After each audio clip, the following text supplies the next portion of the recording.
This is SPM 2020 question number 6.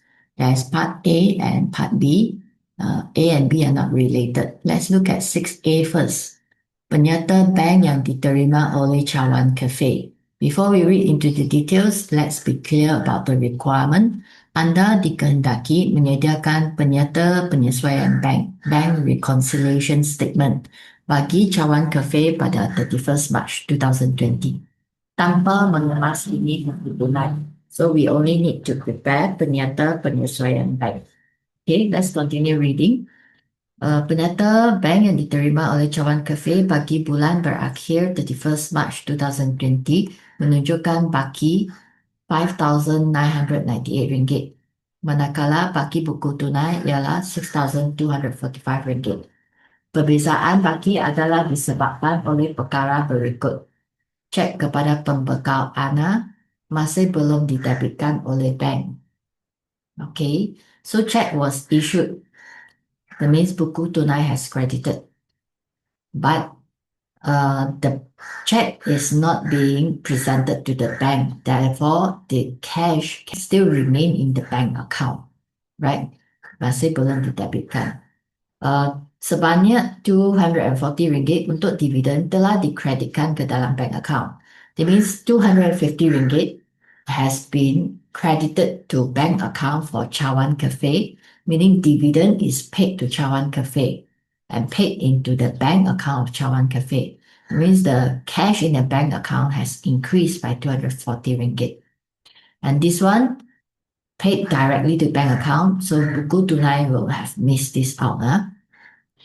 Let's continue. Understand situation number 3. Cek daripada Connie 1,500 belum didepositkan. So Cawan Cafe received check from Connie, and this check is not yet banked into the account. Right? This amount 1,500 is not banked into the account for Cawan Cafe because the check is not brought to the bank yet. Cek belum didepositkan, that means cek belum dikreditkan. Okay, we'll look at the adjustment in a short while. We just understand the situation first. Number 4, sewa telah dibayar sebanyak 400 atas perintah sedia ada. So Cawan Cafe paid rental, sewa dibayar. Cawan Cafe paid rental, perintah sedia ada is standing instruction given to the bank to pay every month on a specific date this amount without having them to transact manually every month. Cawan Cafe gives standing instruction, perintah sedia ada. The bank will automatically pay 400 to rental. That means it will debit the bank account of Cawan Cafe, reduce 400 to pay rental on behalf of Cawan Cafe through the bank. Okay, let's look at situation number 5. Cek kepada restoran Bonda. So Cawan Cafe pay or give check to restoran Bonda RM796 telah direkodkan sebagai 679 dalam buku tunai. So the correct amount is higher. This is a wrong amount, which is lesser. So the difference is how much? 796 minus 679. There's RM117, right? That needs to be deducted from buku tunai. It needs to be deducted from buku tunai because the amount recorded is the lower one. The correct and the true amount they pay is this one. So they have to further deduct 117 to make it meet 796. Okay. Charge bank RM20 belum direkodkan dalam buku tunai. So the bank account for Cawan Cafe, the banker will charge usually annual fee and things like that. They'll charge and the account will be debited, bank account will be debited. That means the cash inside bank account decreased RM20. Belum direkodkan dalam buku tunai. Later we must reduce this RM20 from buku tunai. So let's start preparing the bank reconciliation statement now. Okay.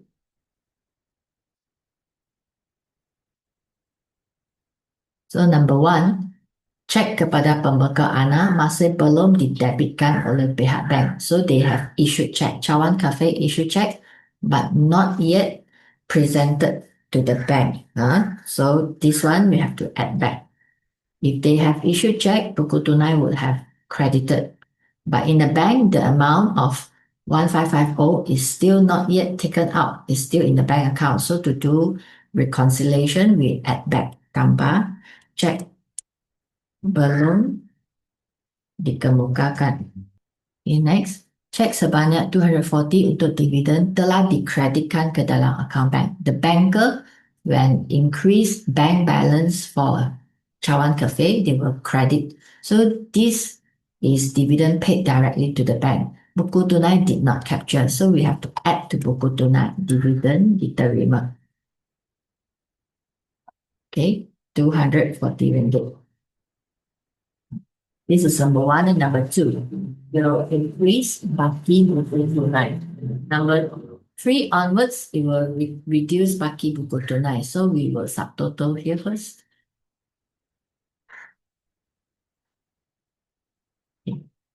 So number three onwards, cek daripada Connie belum didepositkan. So check received from Connie.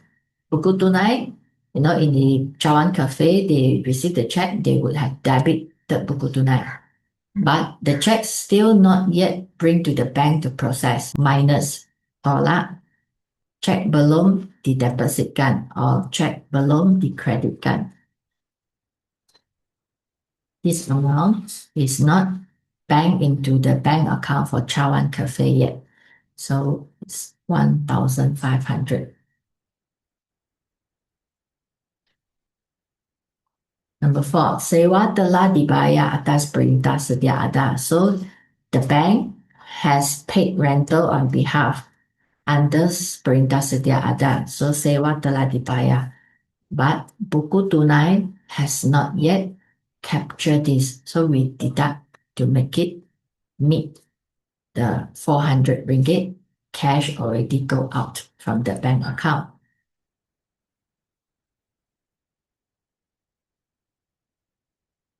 Number five, cek kepada restoran Bonda. So this is the check amount, but buku tunai credit a lesser amount. So we have to deduct from buku tunai to make it meet the higher amount. Bonda, this is kesilapan amount. So we have to make it meet the higher amount, 796. We have to deduct another 117.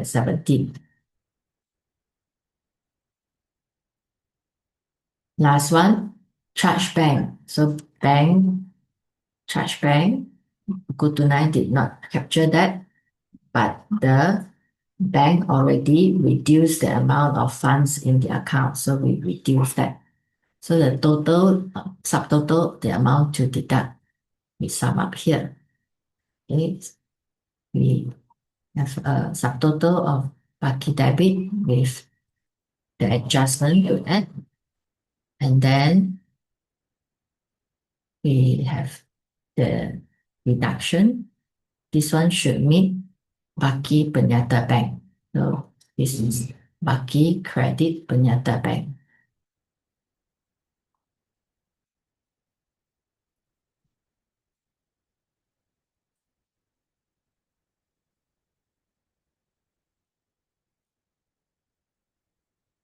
Look at part B, Perniagaan Elena. Let's understand the requirement first. Anda dikehendaki melengkapkan jadual di lampiran B. So this is a jadual. Dengan menunjukkan kesan urus niaga tersebut dengan lengkap. Urus niaga 1 telah ditunjukkan sebagai contoh. 1 Jun, Perniagaan Elena mempunyai maklumat seperti berikut. These are the opening balances on 1 June. So let us put it accordingly. As you can see, this jadwal is like a persamaan perakaunan accounting equation. As an asset, then this side is equity. This is all about equity. It's an account belum bayar, this liability, right? So asset is equity plus liability. It's like an accounting equation. So let's bring the opening balances over. Kenderaan opening balance is 5,000 ringgit. Inventory is 2,500. Account belum terima is 4,500. Bank is 4,000. Right? Account belum bayar is 1,600. So what could be the model? So accounting equation, asset equals liability plus equity. So we sum up the total asset here. Use your calculator. The total asset is 16,000 on 1st of June. Right? The liability is 1,006. Therefore, the equity of the model will be 16,000 minus 1,006. This will be 14,400 here. This will be the modal. The question mark is the 14,400. Alright. Urus niaga number 1 ditunjukkan sebagai contoh. We'll do together anyway. Membayar account belum bayar. If we pay account belum bayar, it will reduce the bank. So minus 100. Account belum bayar will also reduce by 100. So this is the kesan urus niaga in the accounting equation. Okay, number 2. Belian barang niaga bernilai 1,800 secara kredit. So belian barang niaga will increase inventory. At the same time, we will increase account belum bayar because belian secara kredit. Okay, that's the impact for number 2. Number 3. Menerima cek daripada account belum terima 2,600. So if we receive check, bank balance will increase. And from account belum terima, therefore, it will reduce account belum terima. With that, the accounting equation still balance. Right, number 4. Jualan credit of 2,400 bagi inventory bernilai 1,006. Okay, inventory will reduce because it has go out as cost jualan. It is a jualan credit, therefore account belum will increase by 2,400. The difference is untung. So the difference between 2004 and 1006, the cost and the sales, the difference will contribute to untung of 800, the profit. So with that, the accounting equation still balance.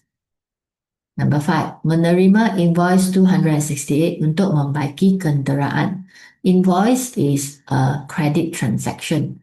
So menerima invoice, that means you owe the mechanic to repair the vehicle. You have account belum bayar 268, increase 268.